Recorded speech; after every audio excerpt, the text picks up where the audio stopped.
নমস্কার বন্ধুরা, the Bong info চ্যানেলে আপনাদের সকলকে স্বাগত। আজ আমরা এসেছি বৌদ্ধদের ষষ্ঠ দলাই লামা ক্যাংয়াং গ্যামকোর জন্মস্থান উর্গ্যানলিং গুম্ফা দেখতে।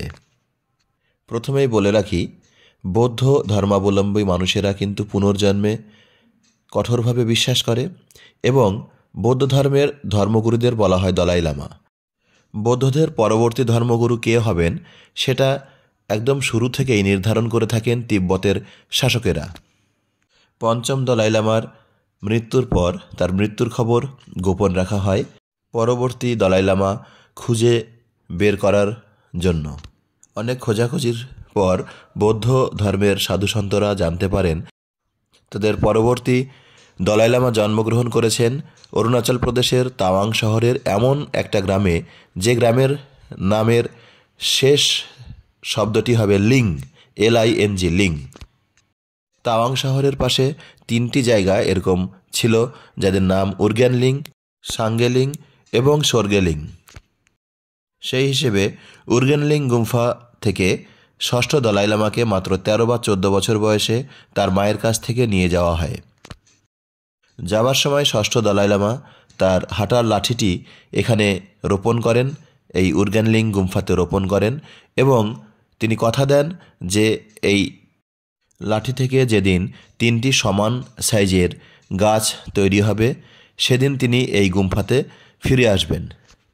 বৌদ্ধদের বিশ্বাস এই গাছ 3টি সমপরিমাণে বাড়তে থাকে এবং ইকুয়াল হাইটের হয় 1959 সালে।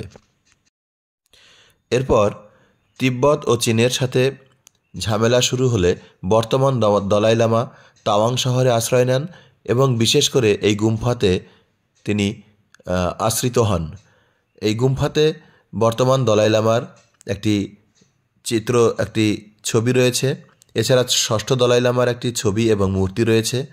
বর্তমান দলাই লামার ফুটপ্রিন্ট এখানে রয়েছে, ফিঙ্গারপ্রিন্ট এখানে রয়েছে। এই গোটা গুম্ফা চত্বরটি খুব ছোট, কিন্তু ভারতের প্রাচীনতম গুম্ফাগুলির মধ্যে এটি একটি অন্যতম গুম্ফা। এই গুম্ফার বাইরে সেই পবিত্র গাছটি এখনও বর্তমান। এখানে সাধারণত কোনো সাধুসন্ত বা বৌদ্ধদের কোনো লামা এখানে থাকেন না।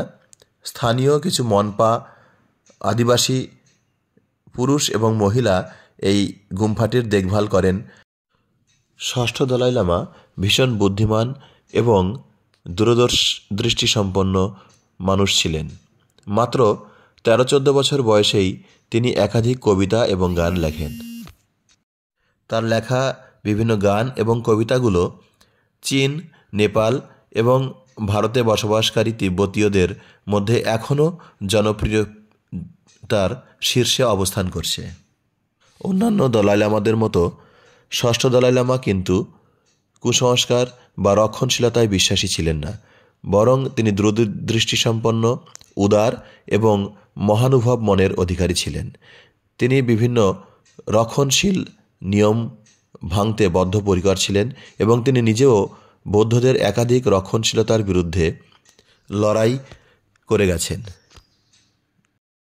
বৌদ্ধ ধর্মে দলাই লামা কে হবেন সেটা নির্ধারণ করার কিছু মাপকাঠি রয়েছে।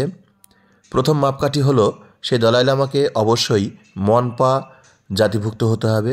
এই মনপা হলো অরুণাচল প্রদেশের সর্ববৃহৎ ট্রাইবাল জাতি।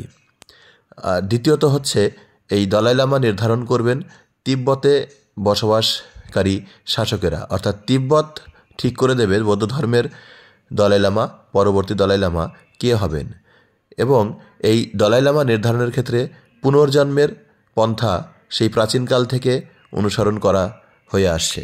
ষষ্ঠ দলাই লামাকে যখন এখান থেকে নিয়ে যাওয়া হয় তখন তিব্বতে মঙ্গল এবং চায়নাদের মধ্যে যুদ্ধ চলছিল, ক্ষমতার লড়াই চলছিল।